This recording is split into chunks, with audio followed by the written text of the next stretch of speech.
You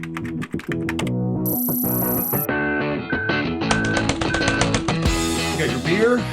I don't have a drink, but that's okay. I got my notes. I got my buddy Richard here. Welcome to another episode of the Render Bar. This one we're doing a little differently via Zoom. We are trying to spit one out in between some editing on another episode. And my name is Steve Jacks. I got Richard Sanchez here. We are two VFX editors working in Hollywood and features and television, here to talk to you about all things visual effects, editing, and industry-related news. So how was your day today? How's work going for you? It's good. It's kind of like with most shows, you spend the first few weeks getting your sea legs, which is always an interesting thing. I'm sure you've discovered this, Steve, as I run into it as well, is we've been through the ringer. We know what's expected of us. We know we can do the job, and yet sometimes you hit the new job and you go, "This job isn't like the last one. I don't know what I'm doing." 100%. And it's funny because sometimes the imposter syndrome kicks in and you just go, like it can be hard to step back and go, you know what you're doing. Yeah, the first month or so is always a little crazy. Are you feeling that now? To a certain degree, yeah.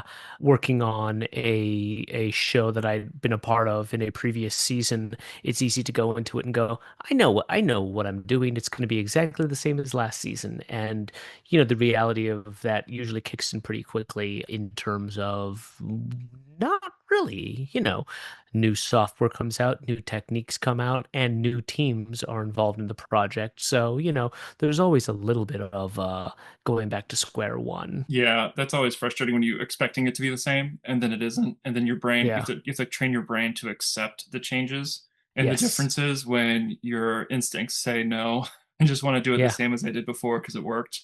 Or even if it Well, wasn't really that great, you just know what you're doing and it's easy to walk into a project doing it the same way you've always done it. and I think there's value in looking to how you've done it in the past because you've done it in the past. It worked well. So you take the lessons of that past show and go, well, when and where we don't have to reinvent the wheel, let's not and make it easy. But then when those areas come up where it's simply not being done the same way, you go, okay, well, at this point, we don't have a roadmap, so we'll figure this out, and that's fine. It's all good. Yeah, that's how it is on my project too. Working with a lot of the same people, and it's nice to be able to just keep doing what you're doing. And of course, you have a lot of roadblocks with new formats, new technologies, new processes, and of course, some new faces and new workflows. But for the most part, when the shows I've been on with this team, we've been able to continue with the process that works the best. And it's been nice just kind of showing up and getting your work done. I talked to some of the editors I work with, and we've all kind of agreed this is the closest to like a company job we've ever had Yeah, it's funny. working with Lucasfilm for now like 6 years on Yeah. these shows where you worked out a lot, you ironed out a lot of the kinks years ago. It's nice to get to just show up and get to work. Now here's a question for you because I know on previous shows we, like many shows, worked on old versions of Avid because there's the comfort of the familiar. Of course, I'm referring to 2018, which many people have been on for a long time, and on this show we've gone from 2018 to 2024, and the difference is absolutely staggering. There are things I don't like, but the speed of exports and whatnot is amazing. Are you using 2024? Are you on or at least a newer I version? think I'm on 2023, but yeah, we had the same. I think on Skeleton Crew we jumped over to the 2024. And yeah, there Okay. was a definite change. There was a hiccup. There was a grace period for us to all get used to the new workflow. Yeah. The biggest thing was, oh, all of our export settings are different. So Yes. same as source, it's a little different now. They just changed the It names of the containers, you know. it effectively doesn't exist. You have to force a template, which at first Right. is weird, but not the end of the world once you get it done. Once you get it done, you save your output setting and you're good. I don't even think about it anymore. But the difference being that compared to last season, some of our episodes would take 30 to 40 minutes to export. Now it takes 8. It's like, yeah, I'll That's take that. amazing. Well, yeah, especially for on your end, like on episodic, we do a lot of exports for the full episode, Hmm. even for visual effects. On a feature we're doing is by sequence only. Yeah. So we're not, we aren't at the place yet of exporting full reels. for Yeah. VFX. But speaking of episodic, one thing that is different is we are working with crews abroad, and that actually brings me to something I said in our last episode, and I actually got a little feedback from a listener about that. This comes to us by way of Jack Brown. Jack Brown is a friend of mine via Facebook. He also goes by the Avid assistant editor. He puts out amazing YouTube videos all around generous, helpful, and smart guy. But he wanted to say that just to update things as to the state of things in the UK, as the talk in the episode seemed optimistic, and while yes, things are slowly coming back, it's still extremely bleak.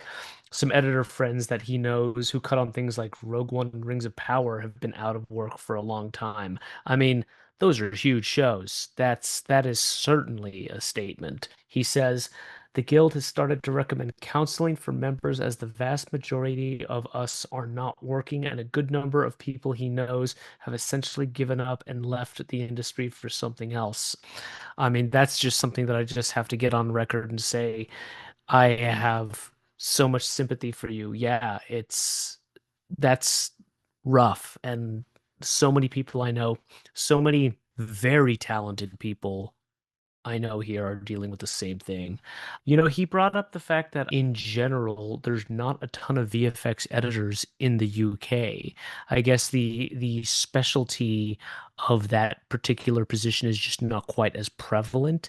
And I mean, even stateside, I mean, it's a very niche job, but it was interesting to hear him say just it's with its lack of prevalence that makes sense why you're finding less people available, and those who do the job, especially on larger VFX shows, are unavailable. But he insisted that as we're all feeling how difficult it is right now with the lack of work, people are struggling in the UK, and certainly I want to be very forthcoming here and to all of our listeners in saying I certainly did not mean to diminish anybody's struggle or imply that it wasn't difficult, because I know it's so difficult for so many people right now, and I want to be very respectful and very sensitive to that. Of course, but I'm Yeah. surprised I didn't realize that UK. So what? That's just a position that isn't as common there. Well, I know one thing that does happen with a lot of projects is American productions that bring American editors there will often bring across their American first, and that can be very difficult at times for folks. And I know that's also something that I hear from folks in Canada as well, is a lot of folks in Canada have talked about the difficulty of getting moved into the editing seat because a lot of productions bring an American editor and an American first assistant editor. And so, what jobs become available to those locals is sometimes it tends to not be the editor and the first assistant Right. editor. So if you're talking about a local second assistant editor or other position, that's effectively what you get a higher prevalence of. That's very similar to whenever I was working in New York City. And all these big projects would come in town, but it's hard for a lot of the locals to get on them because of the LA crews that come to New York. So the editor would Yes. bring their first, right? Maybe you can get hired as a second or as an apprentice, but you're unlikely to get hired as a first because they would have their own editor or VFX editor, perhaps that they would bring out. You're kind of like it's a double-edged sword where the team is bringing on the best people for the job, but at the same time you're bringing that workers from the outside to New York, and then those people can't work their way up and learn from people who are doing it because or even get the chance to do it because they are don't even get the chance to get hired, and Yes. it's kind of similar to everything we're going through right now, where jobs are being taken or jobs aren't even there or jobs are going to get replaced by other you know, AI or machines or whatever, and then people aren't even getting the chance to learn or grow because it's better off to bring in like I've heard shows that are just going to Ireland because it's cheaper to ship everybody out on some Yes. game show than to just hire locally, you know? Yeah, I'm glad you brought up New York too, because I know domestically that is a very sensitive issue as well, and I know it comes up often in the union forums. I know there is very much this sense of folks feel that New York is treated lesser than the West Coast, than Los Angeles, and certainly that's another thing that I want to be very blatant in saying. I have full respect for New York editorial teams. I mean, I can think of a few right off the top of my head that I dream of working with. I mean, Hmm. the Coens, Trisha Cook, love their work, and I still dream of getting into their cutting room one day. And our East Coast brothers and sisters, you are one of us, and I never want them to feel forgotten. I know it's a small town, and I get it. I think if I lived in the East Coast, and I'm looking out for work, and someone comes into town and they bring their whole crew, yeah, I'd be pissed off. I get it.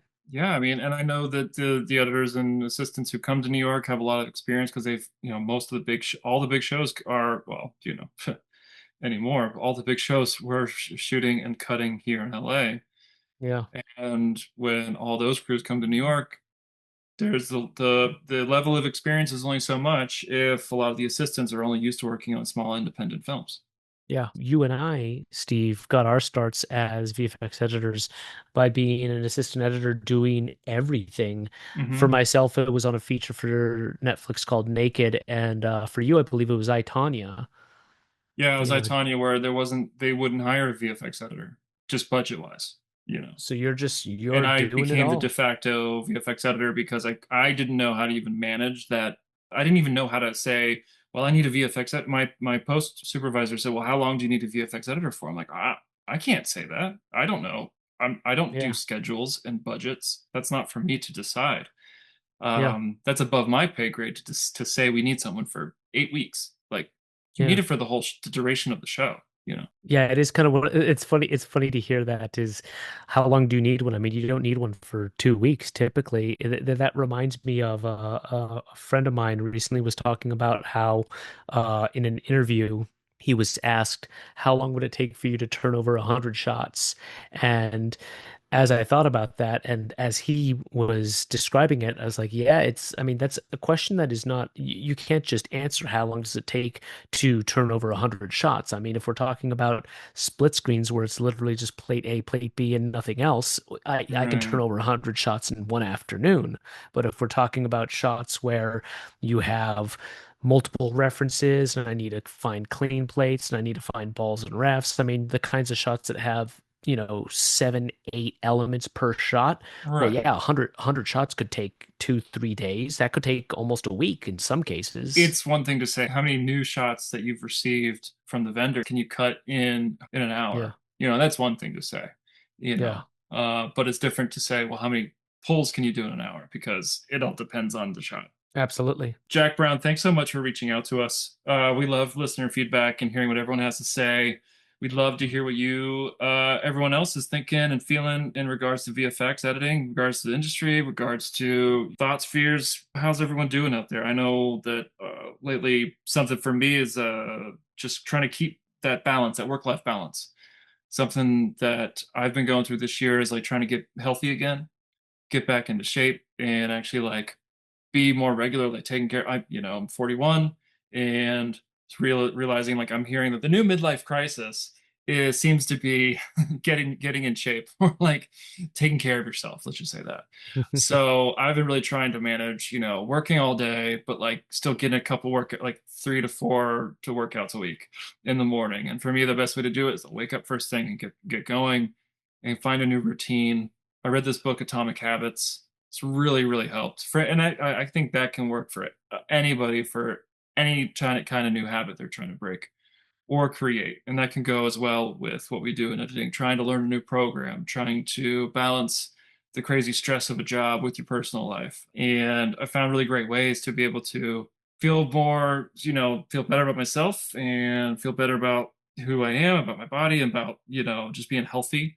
Because I know Richard, working in this industry can be not only soul crushing, but body crushing and mind draining, where 100%. you're just sitting in a desk all day long. Maybe you stand occasionally, or maybe you have the standing desk, but you never actually Ooh, put it up.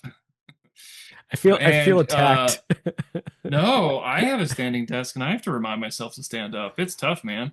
Yeah. And it's easy to not really take care of yourself whenever you're just grueling those hours and trying to get it out. And if you have people above you that are demanding, the Yeah. schedule's demanding, your editor's demanding, or your producers are demanding, the director's demanding.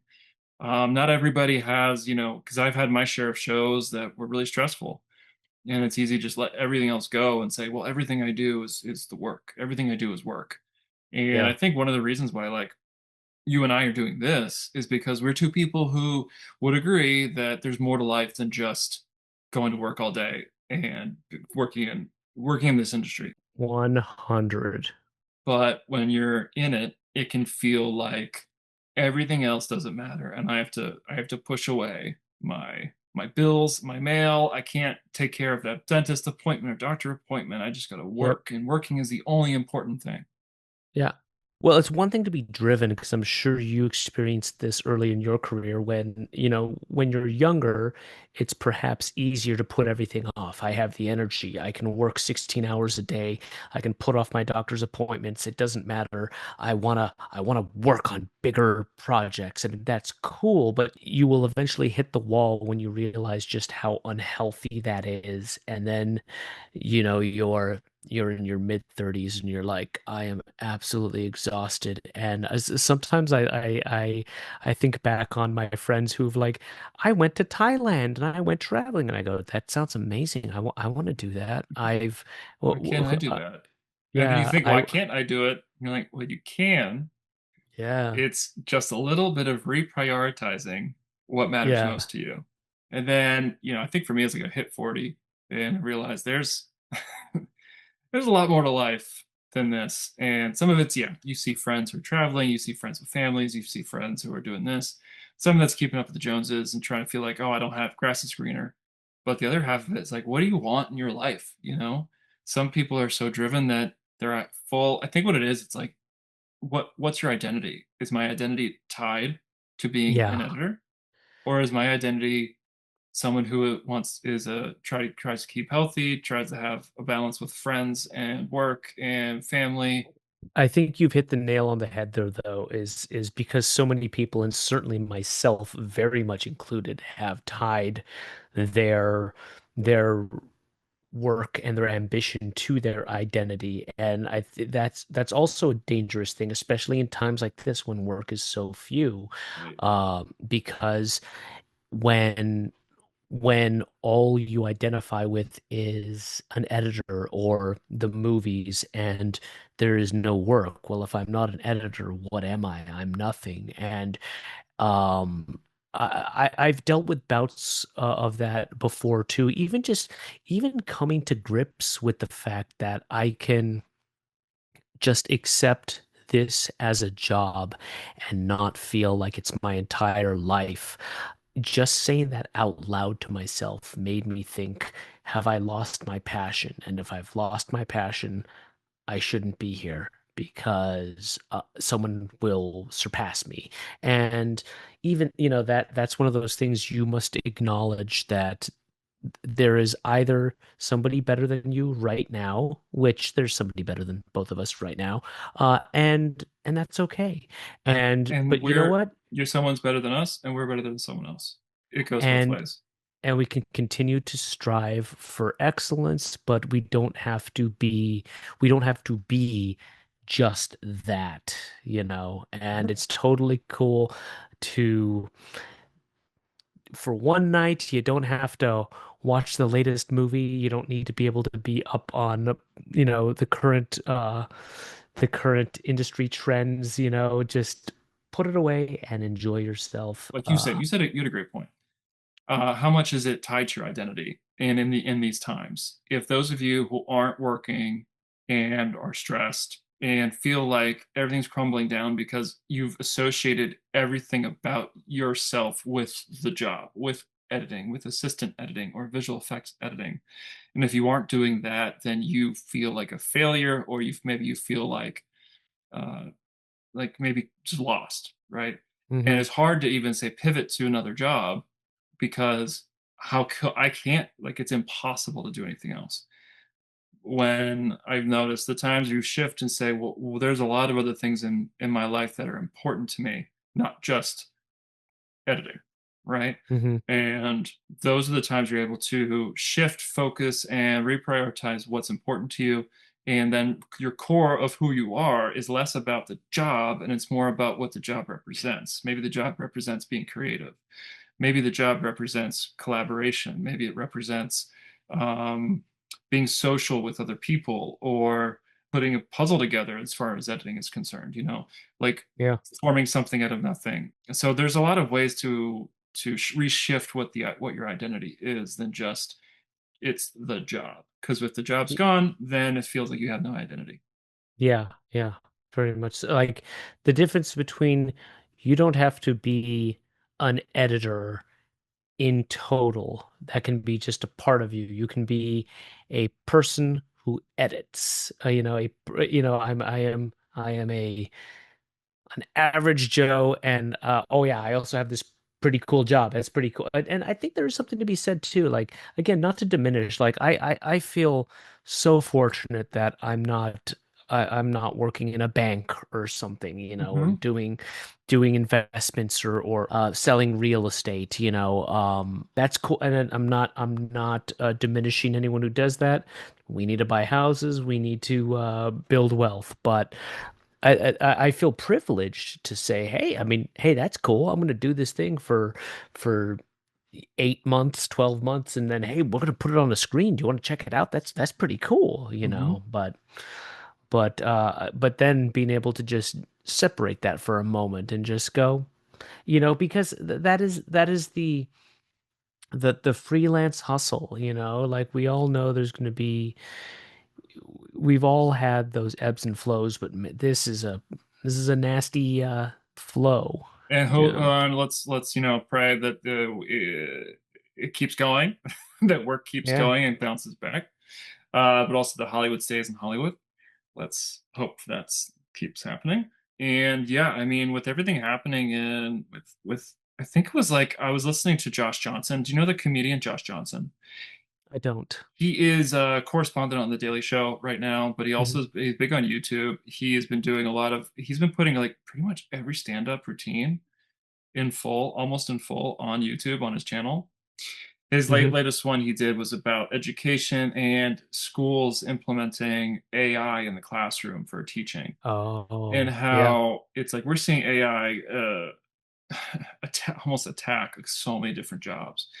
And in the way that I'm it's jokes. He does jokes that are also poignant, that have a message, that are also kind of um, just thought provoking, Hmm. and to think more about something using comedy.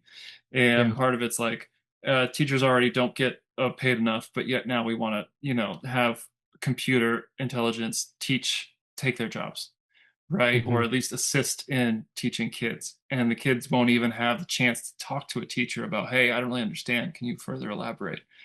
Yeah. Um, and I think about that with how much I use ChatGPT lately in learning something, Yeah. or how much we're seeing AI filter into editing. In Yeah. Adobe Premiere, I haven't tried it, but I was watching a YouTube video about it, which was this generative extension tool where Oh, yeah. your shot cuts and you don't have any more footage, but you want it to keep going. So you can like extend it, and then it automatically generates new frames based on what it's seeing, right? I heard someone talking about this, and they were talking about it in context of a documentary, and I couldn't help but Was it the eye blinks? yes. Yeah, we watched the same thing. Okay, so the situation was, oh, I don't want to, I hate cutting on a blink. I don't want him to be blinking when I make this cut. And my first thought is, well, just trim it back a couple frames. Blink. Hmm. It seems pretty simple, but I'm sure there are reasons why they wanted to, have the cut where it was, but him not blinking. And then it feels like, well, now you're doing a visual effect. But instead of calling it a visual effect, you're saying, I'm going to use AI to alter the image of the person, especially for a Yeah. documentary. That's the scuttlebutt for me. By nature of editing a conversation, you are now taking something out of context. I mean, any edited interview is inherently a manipulated context. We can, yes, that's fair. But yeah, I gotta admit, it feels to me like that is starting to toe the line in terms of what you ethically should and shouldn't do on something that presents itself as fact. It is, especially for documentary, where you are purporting this to be a documentation of reality or Yeah. some type of reality, right? Some real moment, and altering it seems like, yeah, like you said, it kind of defeats the purpose of what you're doing. Yeah, in terms of, I mean, again, any interview, you're going to cut it down for length. You're going to cut it down because people have a tendency to ramble, or maybe they use a lot of uhs or you knows. You got to cut Sure, all that down. But, that's editing though. yeah, exactly. But there's a case to be made. It's a blank. Okay. That's not the same as literally using like an AI voice to say something they didn't say. That would be largely unethical, Yeah, especially in a doc, that's a whole different. That's another topic, but in terms but of it's sort of editing it's tools, the gateway into that. it is, and it's interesting because I get sucked into it as well. Like using Photoshop, I can extend this background.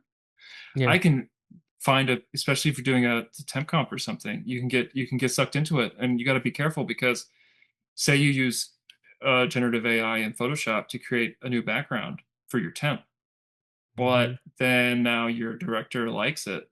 But wait, where'd you get it? Hmm. Can you replicate Yeah. it? No. Yeah.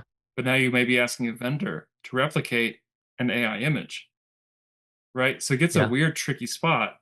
And that's not something I'm doing, but it's something I was dabbling with and realizing that, well, wait, you can't, just use this because if, you may think of it as a temp, and it's not, I think it's the idea that the AI is so good in certain ways that it tricks you to realize this isn't a temp.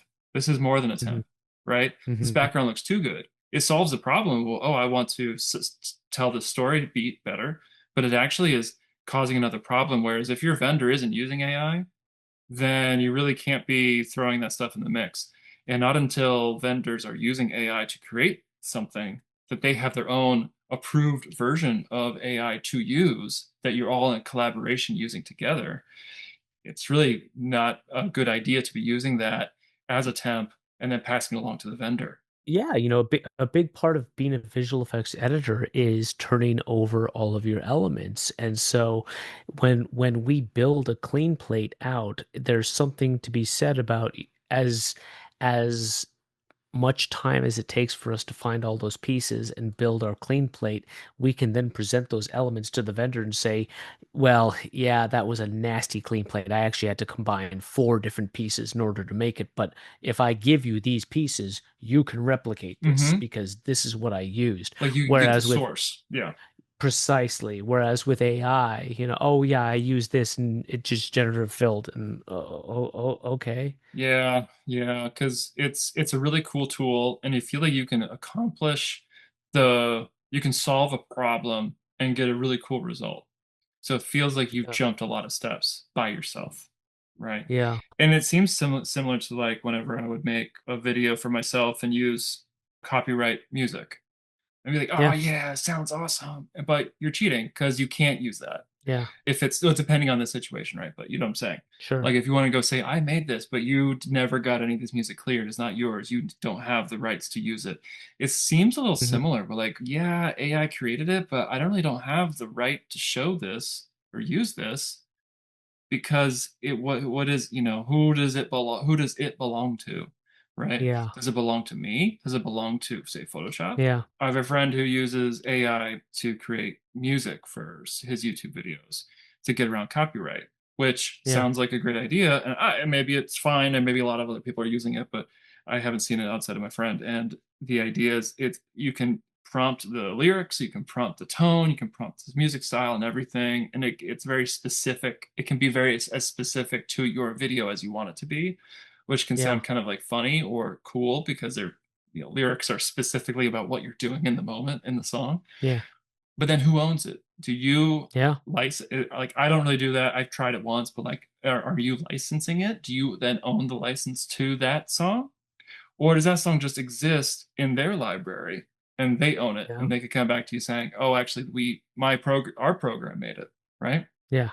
So that's a tricky thing, and it's scary because I'm seeing it. You're seeing it. We've been seeing it with AI generated text, AI generated images, now video, and now we're seeing how it's manipulating pre-existing footage. Yeah, the analogy I always feel like I use with AI, especially with regards to the ownership, is I think back to a 19th century wealthy person commissions an artist to paint a portrait of their family. Now, that person paid an artist to paint their family. And you would say, well, I commissioned this painting, but you wouldn't say, I made this painting.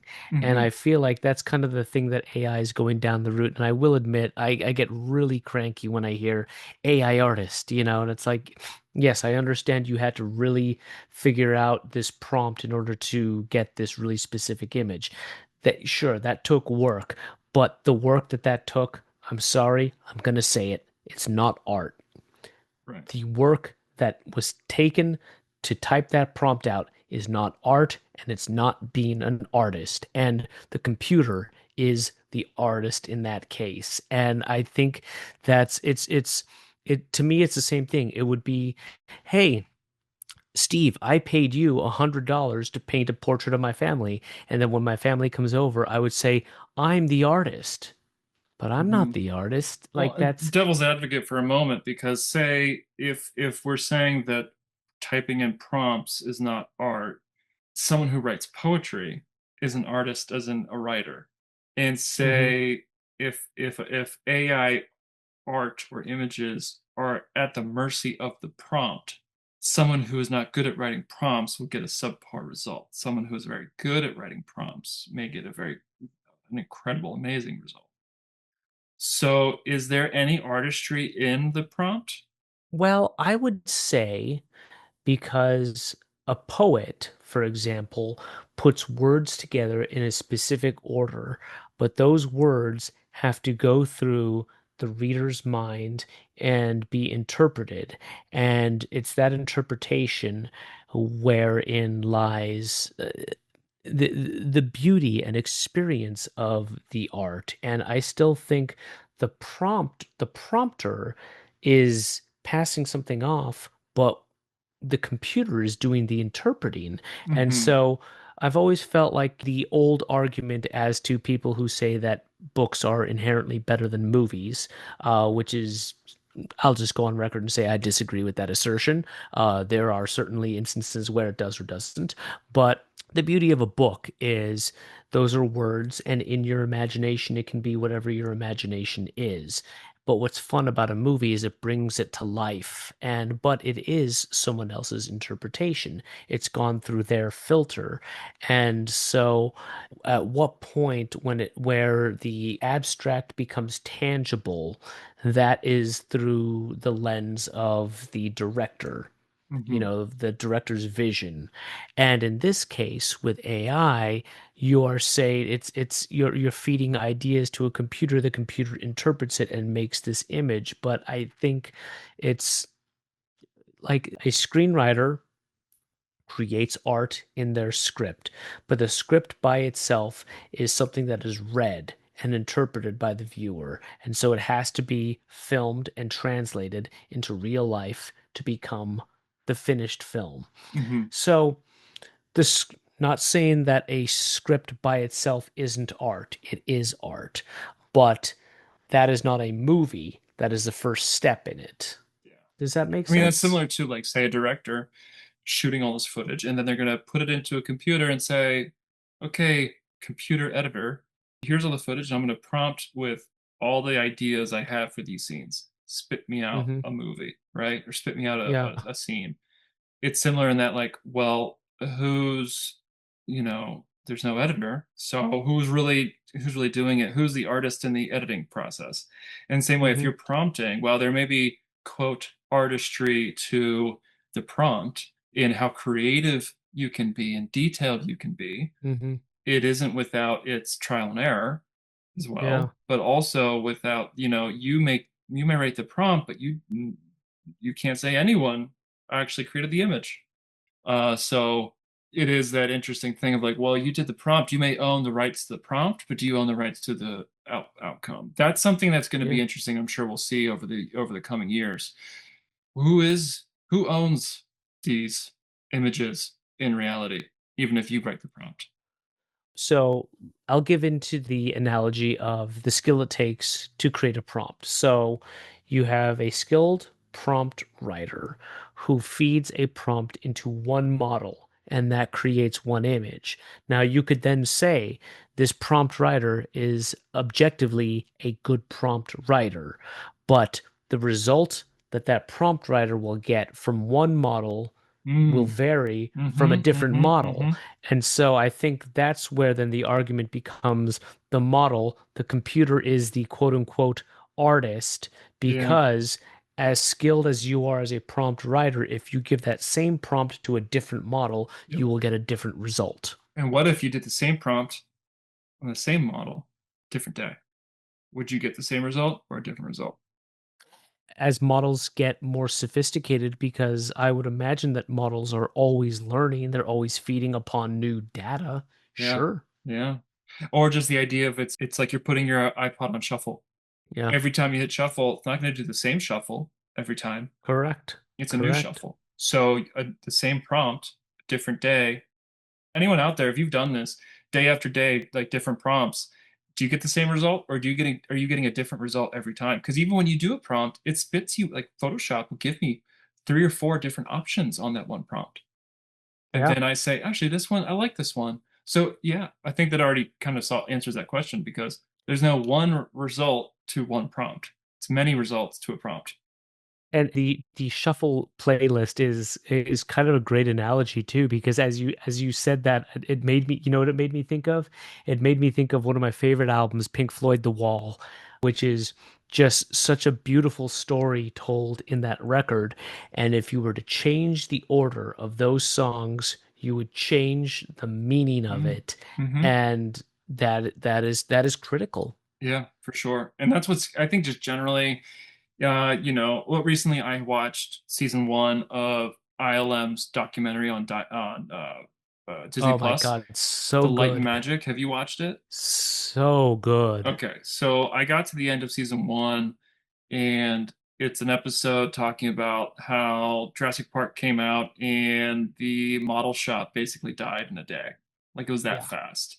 The thought of, oh, we're still going to be around for a while. We see that the writings on the wall, computer graphics are getting better and better, but we're still going to be around for a while. And then they do the dinosaurs, and suddenly it becomes so obvious and clear to so many people that that's the new method. That's the new way of Hmm. the future.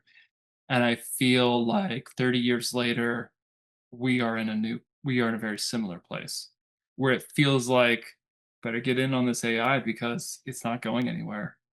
And Yes. things are changing and they're changing fast. And you can feel like, no, I'm going to keep doing my art the old fashioned way by hand. Or, well, no, everyone's doing it by prompts now. And it's the new thing. It becomes so acceptable. I think it would be unwise to eschew AI just because, and certainly because it's not a human-made process. I think it'd be wise to be aware of what it does and how it can benefit you.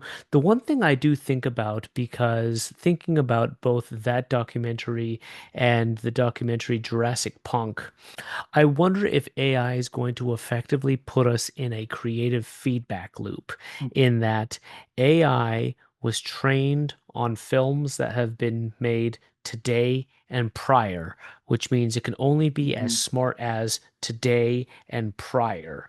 But I think back to how people innovated new processes, and in innovating new processes made great new art. I mean, of course, with Mm-hmm. ILM, you have these motion controlled cameras to create these sweeping space moves in the original Star Wars, which 30 years later became computer graphics in Jurassic Park at a time when they didn't think it was possible. And this artist, Steve Williams, said, I'm going to build out every bone digitally and then put a skin on it. And they supplemented that with both practical effects and digital effects in a way that was very skillful. Mm-hmm. So they would use animatronics and puppets for close-ups, and they would use CG for the wider shots. Brilliant, great way to acknowledge the shortcomings of CG at the time and benefit from models and puppets. And you're left with a film that was made in, what was that, 93, 94? That film 93, yeah. still, it Yeah. still holds up. Yeah. I mean, I recently watched because I recently just finished reading The Lost World because I had never read it before. hmm So I finished mm, reading that and then I watched the film version. hmm And there's some incredible, and that's 97. So The Lost World came out in 97. And there are some still amazing shots in that film. And it has the same mm, blend of CG and creature work.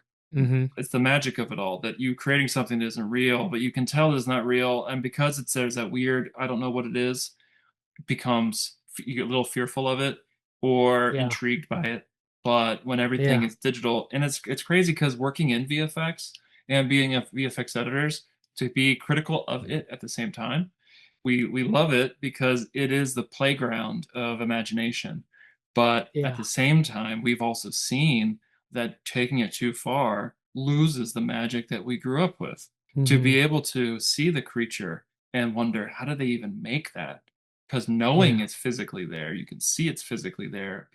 Actors are interacting with it.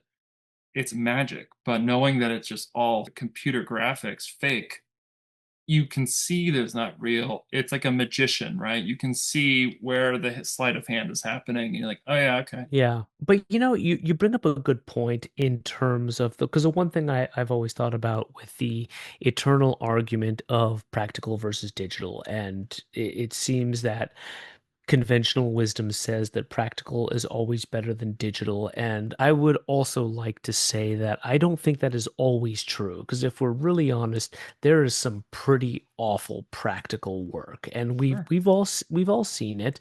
But I will say this is I think the one thing that practical has over digital, practical has inherently more charm. And so because practical has more charm, you're more willing to forgive less than the best practical because of that. And so, for example, of course, excellent practical is amazing and it's so great. But even subpar practical, there's that charm. Whereas with digital, great digital, Jurassic Park Mm-hmm. holds up and you'll love it. But bad digital, yeah, Hmm. you see it and you go, this is what the hell am I watching? And the example I always use is RoboCop, which also goes back to ILM and Phil Tippett. Phil Tippett, I have endless respect for him.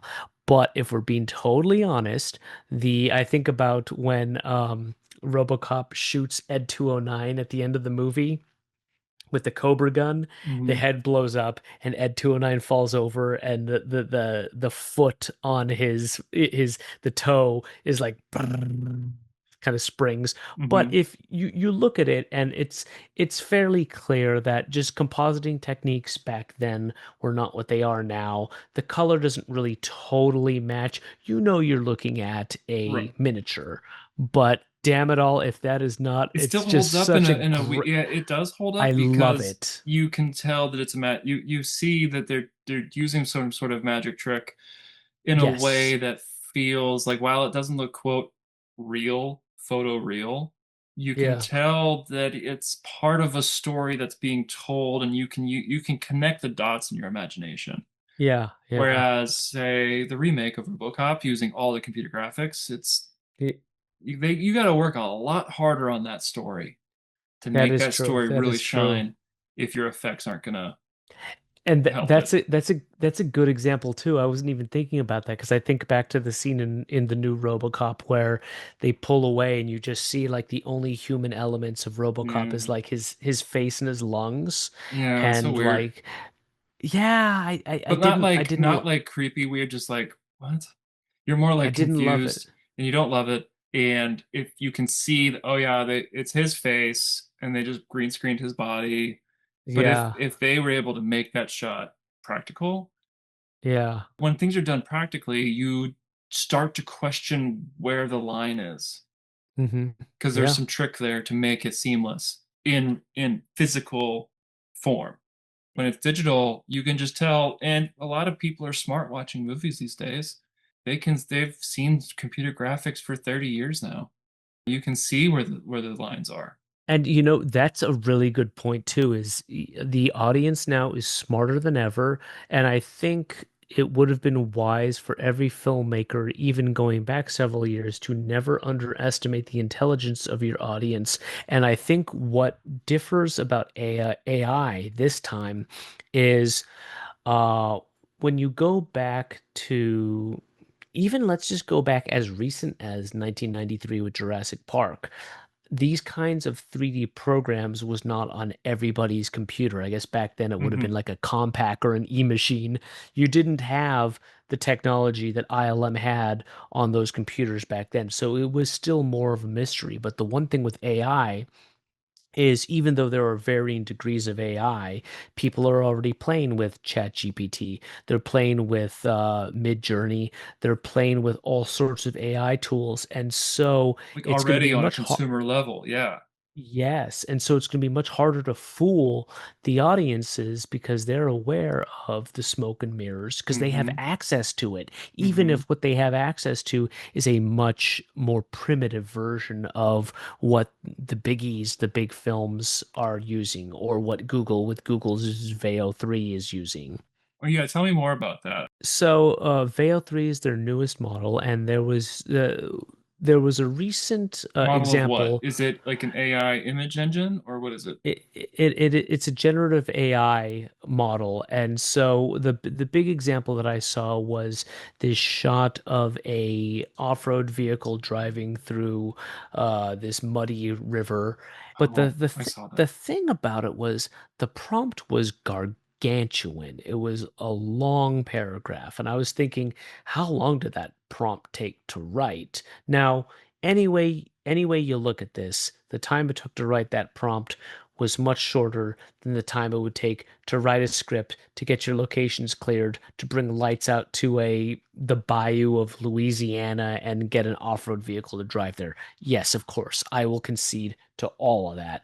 But I was like, okay, it's interesting and it's cool. It looked good, but the one thing that jumped out at me is yes, but you don't see people in it. And Right.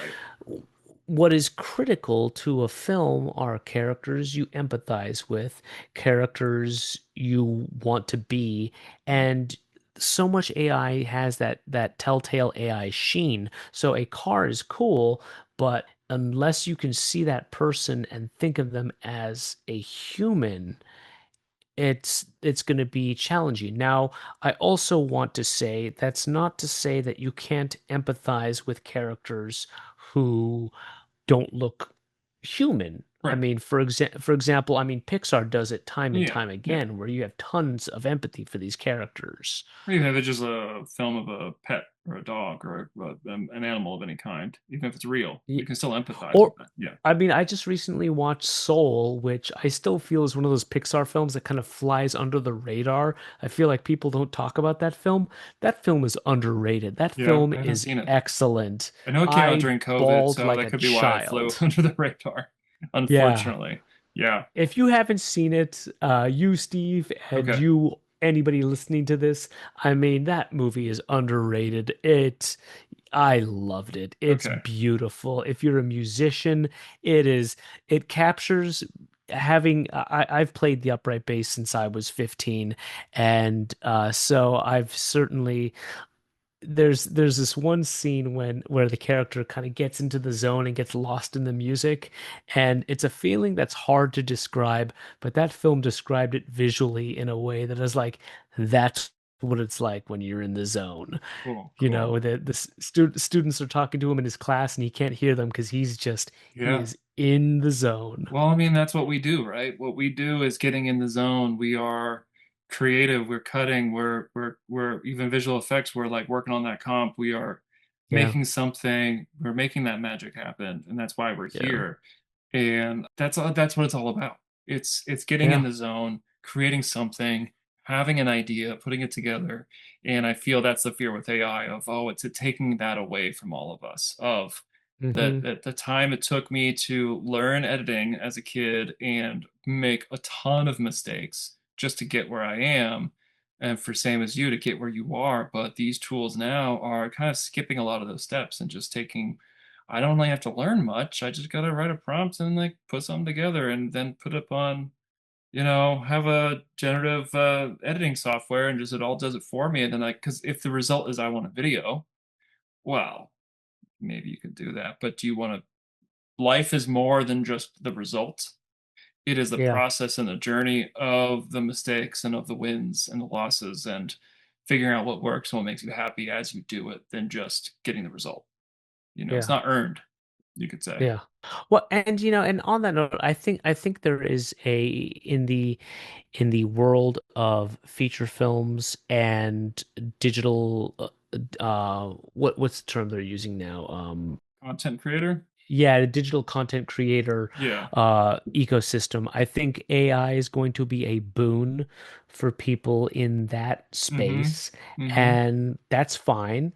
And I think in features, it'll probably be there, but in a slightly different capacity. I think the expectation for a visually convincing image is just higher, and so it might take over some tasks. It might take over, and I mean, whole tasks over time. Yeah, I could Yeah. just see it in terms of faster post-viz, faster pre-viz. Getting Previs like is, I don't have to deal with yes, we will have post-viz and previz artists working on it, but using AI to create it might get more specific to the thing that we need rather than not as good. You know what I mean? Like, oh, we really want to try something very specific here. I can throw my model in and then I'm seeing it exactly how I want to see it rather I than will an admit, approximation of it. yeah, I will admit that for all of my friends who work in the previs space, I do worry for them the most because AI does exactly Yeah. what previs. Yeah. And that's not to say that previs is not also a very challenging craft because you have to take notes from your director and you have to accomplish what the director wants. But ultimately, the goal of previs is not to be completely photorealistic. You just need to sell the idea that they're going to go and shoot. Mm-hmm. And my thought is AI can do that as long as the prompts can support what the director is asking for and iterate upon that. That can be done. And Maybe the better so, it looks, the better your previous cuts can be to actually understand the story better. Because I will say one mhm, thing, watching a previous cut where you get the idea this is the thing that this happened, like this story beat happens that followed by this, then this, then this. Okay. But to then say that am I feeling the emotional beat here? Am I yeah, understanding the story? Am I understanding what the character's struggling in this moment? Maybe not yeah, as much, but you are understanding what happens in what order, right? So then hmm, you go to shoot it, and maybe that emotional through line is missing because while it yeah, was all there in previs, well, you didn't take it further. You couldn't have the time or the money yeah, to take it further to make sure that the story works before going to yeah, shoot it. That's what happens. A lot of these big films, they'll previs everything. They'll previs the hell out of the movie, but then they still have a bunch of problems. And then you wonder yeah, why, because well, you basically made the movie already, but yeah, you didn't have enough time or budget to really hone that down and make sure it worked before yeah. going to shoot it. Because if you could do And that, then you could solve all your problems. Then maybe movies could be better when you go to shoot it because you've ironed out all the kinks, especially these movies like that rush their schedules. well, and it's AI is such a because AI can be done with less people. I think that also is going to it's going to pose a very interesting philosophical quandary, which is there's value in having an editor who will challenge their director. And so the director says, I want to do this, I want to do this. And the editor's going to say, I think we should do this. I Hmm. really think you should cut that line. That line doesn't work. And so in a world where the editor, I'm just going to go extreme on this example and say the editor is removed from the process because the AI is doing that job and the director can have whatever they want and it is solely the director's vision with no external influence. Hmm. That is not to say that there aren't some people who have very brilliant storytelling abilities, but I think that's going to be in the minority. And Hmm. you will find that without having someone to stop and say, Steve, I love you, but you got to cut that line. It's not working. And you have a director who cuts and writes and directs and edits their own films. That's not too dissimilar, but you hear your point. You do have people. You should hopefully you're having people in your bubble or your core your crew of people that are you are allowed to criticize and to comment and give that input because that's what all Yeah. this is about, collaboration, you know. Yeah. So Yeah. are you excited for the future of AI, or are you worried that we're all gonna be doomed by the AI gods and You know, I would say I'm neither excited nor doom and gloom. I think the genie is out of the bottle. It's never going back in, and I don't think that's a bad thing. I think there's a couple of things that are going to happen that is going to determine how this plays out. One, how good will AI get? And it will certainly get better. And two, how willing are audiences going to be to drop their standards and accept things that don't look quite as good? Because as the quality of AI rises and as the audiences are willing to accept perhaps a lower quality product. And at a certain point, those two numbers will come closer together and intersect. That will determine how prevalent it becomes in use. There's plenty of questions of ethics, but if we're being really honest, I mean, the term Hollywood accounting is used tongue in cheek, but what does Hollywood accounting mean? It means people not getting paid. So ethics, let's be real here. Hollywood is not overly concerned about ethics. The artists who are hired by Hollywood are. I think there's something to be said about like industries that I think will see the effects of AI right away, roto and previs, without a doubt. yeah. I think there's cool things about that. I think if I could get Roto done with AI and give me a stronger sense earlier on, like, hey, I can do this really cool temp, that's cool. I'm not overly worried that I'm taking someone else's job away because it's effectively the You would previs have that been I'd the be only doing. maybe the only VFX editor anyway. Yeah, Yeah. yeah, It's definitely exciting time and a worrying time and a confusing time. It's just amazing how in such a short amount of time change has been happening. All you can do is stay vigilant and keep up with it as best you can. And at the same time, when you yeah. go back to the 90s and you see the model makers at ILM being so worried and either keep having to learn computer graphics or leave the job, those who Hmm. can stick with it may be able to keep going, and those who can't have to go find something else. Or it's like, how much are you willing to keep up with the trend and the changes? And so hopefully it just means that a new wave of something interesting and new and exciting. And hopefully that's positive spin on it, that it'll make storytelling even better rather than worse. But the future is yet to be seen. So Yeah, and I would also say like don't avoid it just because you don't like the idea of it. And it's totally okay to hate AI, just like plenty of people hated the transition from analog editing to digital editing. Totally fine. right. But try to keep an open mind as much as you can. You know, there's a friend of mine, a really great VFX supervisor. His name was Bill George. I worked with him on Bill and Ted Face the Music. And him and he came onto the project and we bonded because he worked on, I mean, so many projects that as a kid I was such a fan of. He built a model for One-Eyed Willie's ship from the Goonies. I mean, Really? I lost my mind seeing pictures Wow. of that.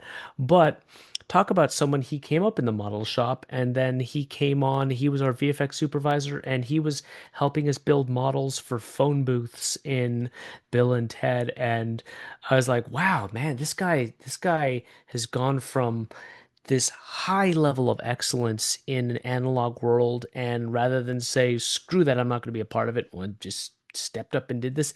And it's your artistry and your what you bring to the table is that is valuable. And so The one thing I think with AI is because I know sometimes I personally feel anxiety, like what AI should I be learning? And I don't even know that really not a right answer to that because it's still also early. So a lot of these companies that are big now, I mean, the big names you hear, the two biggest names I hear right now in AI are Flawless, which helps do redubbing and it moves mouths. It creates digital mouths so you can redub. You could like Wow. effectively change an R-rated film to a PG-13 by changing the F word to like frick or something, or you can do Jeez. international redubs. Yeah. And then Yeah. there's 11 Labs, which does voices. Yeah.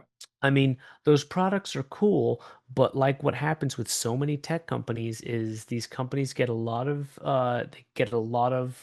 early investors, and I mean, they could be gone in a month, get absorbed by another company. So Right. I think there's something to be said. It's valuable in knowing what AI can do.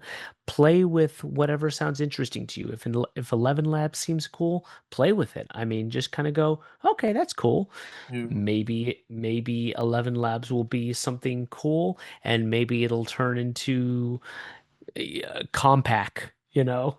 I mean, when was the last Right. time you heard that name? But at the time, it was the king of the world. That's how I got my start in editing on my compact computer in my parents' basement, Right. for sure. Yep. And did you have a Pinnacle editing I system like I did. Yeah, did? we've chatted about this before. Pinnacle, Yeah. Pinnacle editing system software, whatever, with the Yeah. basic editing package, with my Yeah. FireWire port 1394, I had to install into the And I computer. think Yeah, mine had RCA cables probably did too. Mine did too. Yeah, man. It's that it's I it's bought at crazy, Comp you know, it's USA. it's not different than the guys that started ILM. You started in the 70s, very physical, analog, and then 20 Hmm. years later, it's going digital. And now here we are, 30 Yeah. years later, it's going AI.